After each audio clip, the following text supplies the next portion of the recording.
नमस्कार। आपका अखबार के संग में आपका स्वागत है। मैं हूं प्रदीप सिंह। एक समय था देश पर मुसलमानों और मुगलों का राज था। उस समय के जो शासक थे उनकी इच्छा और उनका आदेश ही देश का कानून हुआ करता था। किसी की मजाल नहीं थी कि इसके खिलाफ कोई आवाज़ उठा सके। फिर आए अंग्रेज़ों ने कानून बनाए।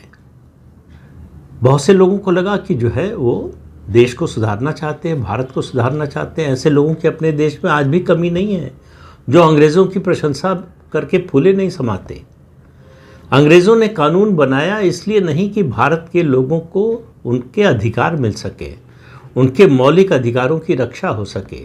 उन्होंने कानून बनाया ताकि अपने साम्राज्य का विस्तार कर सके, अपने साम्राज्य का दबदबा बनाए रख सके और भारतीय लोगों पर अत्याचार कर सके कानून का सहारा लेकर। इसके लिए उन्होंने कानून बनाया। इसी के अनुसार उन्होंने न्याय प्रणाली बनाई। इसी के अनुसार न्याय व्यवस्था लगभग 2 शताब्दी चली। फिर देश का बंटवारा हुआ 1947 में, देश आज़ाद हुआ उसके बाद। लेकिन वो सिस्टम, वो न्याय प्रणाली, बाकी चीज़ों को छोड़ दीजिए, प्रशासन भी और न्याय प्रणाली भी वही बनी रही। क्यों? क्योंकि आज़ाद भारत के हुक्मरानों को लगा कि अगर शासन चलाना है तो इसी शासन व्यवस्था, इसी कानून और इसी न्याय प्रणाली के जरिए चलाया जा सकता है। तो उन्होंने उसको जस का तस अपना लिया। ये कोई सामान्य बात नहीं है कि 80 साल बाद आज भी हम अंग्रेज़ों के बनाए कानून में बदलाव कर रहे हैं।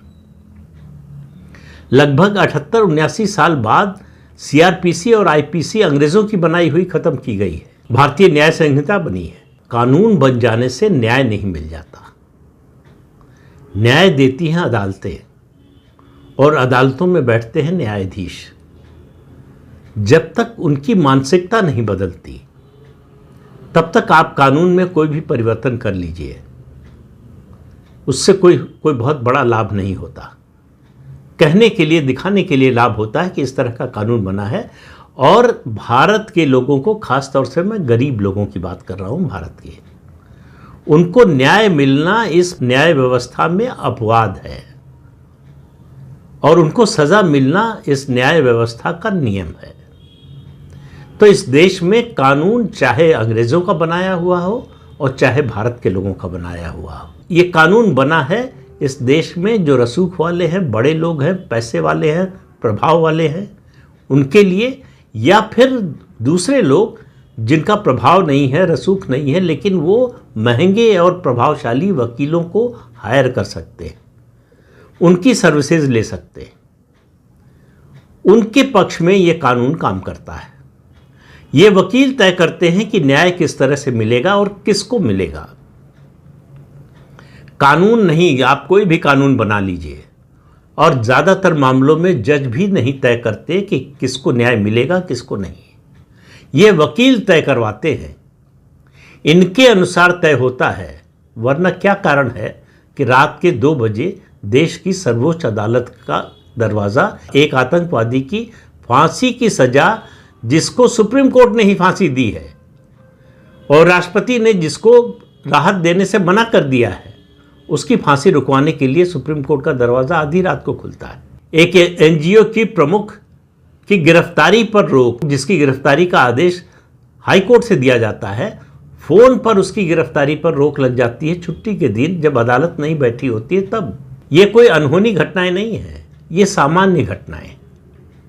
अपने देश में यह हमेशा चलता रहता है और ऐसा ही चलता रहेगा। इसके पर्याप्त प्रमाण मिलते हैं कि कानून बदल लीजिए आप, चाहे जिस तरह का बदलाव कर लीजिए, जब तक न्याय करने वालों की मानसिकता में, कानून की परिभाषा करने वालों की मानसिकता में बदलाव नहीं आएगा, तब तक कुछ नहीं बदलने वाला है। कल मैंने एक खबर पढ़ी कि दिल्ली की कड़कड़डूमा कोर्ट ने शर्जील इमाम को अंतरिम जमानत दे दी है 10 दिन की। शर्जील इमाम का नाम अब इस देश में न जानते हो ऐसे लोग आपको कम मिलेंगे। जिनको 2020 का दिल्ली दंगा याद है वो शर्जील इमाम का भी नाम जानते होंगे। जिन्होंने चिकन नेक का नाम सुना है वो भी शर्जील इमाम का नाम जानते होंगे। जिन्होंने भारत तेरे टुकड़े होंगे इंशाअल्लाह इंशाअल्लाह का नारा सुना है, वो भी शर्जील इमाम को जानते होंगे। तो यही शर्जील इमाम थे जो कह रहे थे कि चिकन नेक को काट दो, भारत को तोड़ दो, कोई समस्या नहीं होगी। 2020 में जो दिल्ली में हिंदू विरोधी दंगा हुआ, दिल्ली पुलिस की जांच और जांच के बाद दायर चार्जशीट के मुताबिक शर्जील इमाम इन दंगों का मास्टरमाइंड था। एक व्यक्ति जो दंगों का मास्टरमाइंड है, दिल्ली पुलिस की जांच के मुताबिक चार्जशीट जो दाखिल हो चुकी है कोर्ट में, जिसको हाई कोर्ट ने जमानत देने से मना कर दिया, जिसको सुप्रीम कोर्ट ने जमानत देने से मना कर दिया, उसको कड़कड़डूमा कोर्ट ने अंतरिम जमानत दे दी है। अब जमानत तो किसी को भी मिल सकती है, सुप्रीम कोर्ट का ही जो है ये नियम बनाया हुआ है, ये संविधान में कहीं नहीं लिखा है, लेकिन सुप्रीम कोर्ट ने कह दिया। याद कीजिए अंग्रेज़ों को और उससे पहले मुगलों को और मुसलमानों को। हालांकि ये तुलना ठीक नहीं है, आज की न्याय प्रणाली की तुलना मुसलमानों और मुगलों के राज से करें, लेकिन जो हमको होता हुआ दिखाई दे रहा है उससे आंख कैसे बंद कर ले। सुप्रीम कोर्ट का कहना है कि बेल नियम है और जेल अपवाद है। अब आप सोचिए, जब सुप्रीम कोर्ट ये कहेगा तो उसके नीचे की जो कोर्ट्स हैं उनका रवैया क्या होगा। तो बेल नियम बन गया है इस देश में बिना कोई संवैधानिक व्यवस्था हुए, और जेल अपवाद हो गया है। तो इसलिए शर्जील इमाम को जमानत मिल गई तो कौन से आश्चर्य की बात है। लेकिन शर्जील इमाम को जमानत किसी कानूनी आधार पर नहीं है, संविधान के किसी प्रावधान के आधार पर नहीं। हालांकि प्रावधान उसके लिए खोज लिए जाते हैं। उसने एप्लीकेशन क्या दी थी, उसने मांग क्या की थी, उसके वकील ने मांग की। शर्जील इमाम का कहना है कि उसके भाई की शादी तय होने वाली है, शादी तय नहीं हुई है, उसकी कोई तारीख तय नहीं हुई है, शादी तय होने वाली है। ऐसे में उसका मौजूद रहना बहुत ज़रूरी है, और इसके अलावा उसकी माँ की तबीयत नहीं ठीक है, उनकी देखभाल करने वाला कोई नहीं है। इस आधार पर उसको अंतरिम जमानत दी जाए। तो भाई की शादी तय होने वाली है और लेकिन माँ की देखभाल करने वाला कोई नहीं है। अब ये तर्क मेरे जैसे नासमझ कम समझ वाले व्यक्ति को थोड़ा अटपटा लगता है कि भाई तुम जेल में हो, भाई तो तुम्हारा है बाहर है जो शादी करने जा रहा है, लेकिन मां की देखभाल नहीं कर सकता। ये उस कौम के लोग बोल रहे हैं जो कहते हैं कि हमारा अब नया नारा है, हम दो हमारे 24, और दंगा करने के लिए लोगों को जुटाने में कोई दिक्कत नहीं होती, लेकिन मां की देखभाल करने के लिए कोई मिल नहीं रहा है। तो इसलिए शर्जील इमाम का जेल से निकलना बड़ा ज़रूरी है, और 10 दिन में देखभाल ऐसी कर लेंगे माँ की कि फिर माँ जो है, माँ को देखभाल की ज़रूरत नहीं रहेगी। और ये शर्जील इमाम तो जेल से निकलने के लिए इस तरह के हथकंडे अपनाएगा ही। लेकिन आप देखिए अदालत का, इस देश में अदालतें ज़्यादातर मामलों में, सभी मामलों में नहीं, ज़्यादातर मामलों में दंगे के आरोपियों और आतंकवाद के आरोपियों के प्रति बड़ी मानवता दिखाती है, बड़ी संवेदनशीलता दिखाती है। उनके मानवाधिकार की उन्हें बहुत चिंता रहती है। उन्हें लगता है कि उन्हें जेल भेजकर अदालत अन्याय कर रही है, अमानवीय काम कर रही है। तो जितनी जल्दी से जल्दी उनको जेल से बाहर निकाला जाए, उतना ही न्याय व्यवस्था, न्याय प्रणाली मजबूत होगी। इस देश में कितने लाख नहीं, कितने करोड़ लोग जेल में हैं जो इतनी सजा काट चुके हैं जितनी, अगर उनका अपराध, जिस अपराध में उनको बंद किया गया है, वो साबित हो जाए और सजा सुनाई जाए तो वो भी कम पड़ेगी। उससे ज़्यादा समय तक जेल में रह चुके हैं। उनके लिए बेल नियम नहीं है, उनके लिए तो जेल ही नियम है। तो इस देश में 2 तरह की न्याय प्रणाली चल रही है। एक रसूख वाले लोगों के लिए, पहुंच वाले लोगों के लिए, महंगे वकील अफोर्ड करने वालों के लिए, उनके लिए बेल नियम है और जेल अपवाद है। बाकी सारे देश के लोगों के लिए, सामान्य लोगों के लिए, खासतौर से गरीबों के लिए जेल नियम है और बेल अपवाद है। अगर उनको बेल मिल जाए तो आप आश्चर्य कर सकते हैं कि कैसे मिल गई। उनको बेल मिलना एक दुर्घटना है, अचानक हो जाती है। ऐसा नहीं होता है कि ये जो है सामान्य तौर पर हो जाता हो। उनके लिए इस देश की न्याय प्रणाली अलग तरह से सोचती है। हमारे माननीय न्यायाधीशों के मन में अलग तरह की भावना होती है उनके लिए। उनके लिए कोई सहानुभूति नहीं उपजती, किसी किसी जज की उपज आती है। ऐसा नहीं है कि सब एक जैसे हैं। बहुत से लोग हैं जो संवेदनशील हैं गरीबों के प्रति भी, उनकी भी चिंता करते हैं। लेकिन अगर कोई स्टडी कराई जाए, देखा जाए कितने गरीबों के साथ ऐसा व्यवहार हुआ और कितना पैसा वाले और पहुंच वालों के साथ हुआ, तो आपको समझ में आएगा कि गरीबों के साथ जो होता है वो अपवाद है और अमीरों के साथ जो होता है वो नियम है। तो इस देश की न्याय प्रणाली गरीब आदमी के लिए नहीं है। संविधान कुछ भी कहता हो, संविधान भले कहता हो कि संविधान की नज़र में, कानून की नज़र में सब बराबर है, इससे बड़ा झूठ पिछले 80 साल में नहीं बोला गया है। बल्कि 75 साल के हैं, 50 में संविधान बना था, तो पिछले 75-76 सालों में इससे बड़ा झूठ नहीं बोला गया कि कानून की नज़र में सब बराबर है। भारत में कानून की नज़र में सब बराबर नहीं है, कभी नहीं थे, आज भी नहीं है। न मुसलमानों मुगलों के समय थे, न अंग्रेज़ों के समय, और न इन देशी अंग्रेज़ों के समय। मानसिकता तीनों शासन काल की देखें तो वही एक ही है कि गरीब आदमी को अपराध सिद्ध होने से पहले दोषी मान लो, और अमीर आदमी को अपराध सिद्ध हो जाए तब भी उसमें ऐसे प्रावधान खोजो, ऐसे लूप होल खोजो जिससे उनको राहत दी जा सके। यही खेल चल रहा है पिछले 75-76 सालों से, और ये खेल रुक जाएगा इसके कोई संकेत नहीं है, इसका कोई प्रमाण नहीं है।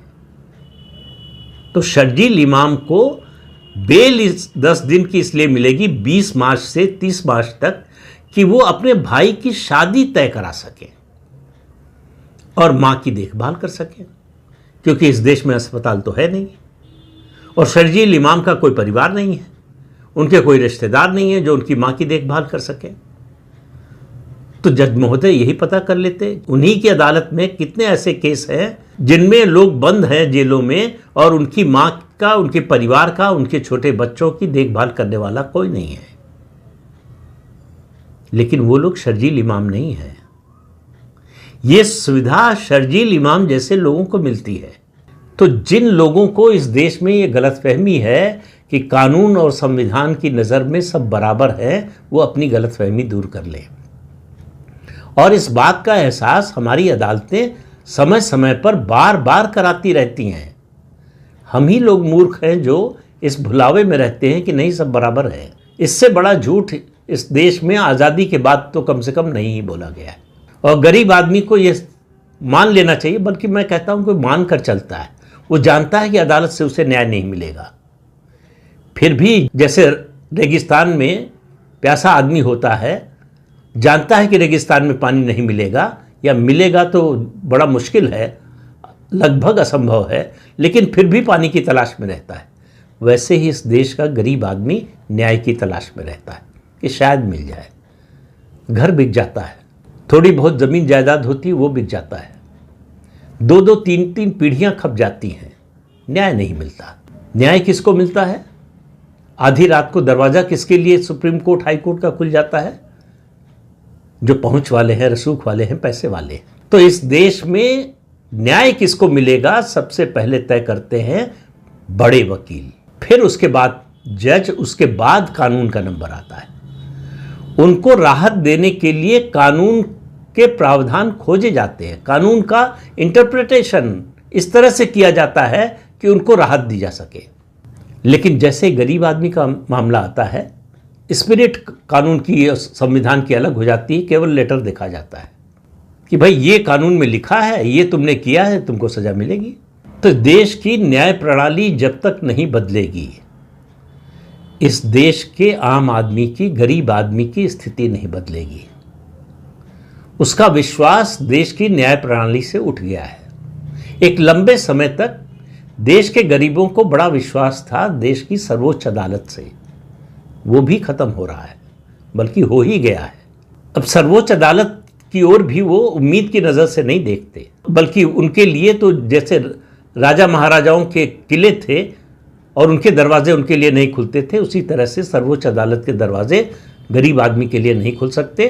क्योंकि अगर वो चाहे भी तो वो वकील नहीं रख सकता जो सुप्रीम कोर्ट में प्रैक्टिस करते हैं, जो सुप्रीम कोर्ट में उसका केस लड़ने जा सकते हैं। अपवाद स्वरूप कुछ वकील होते हैं जो प्रो बोनो बेसिस पर, यानी मुफ्त में ऐसे केस गरीबों के लड़ते हैं। लेकिन फिर कह रहा हूं वो अपवाद है, नियम नहीं है।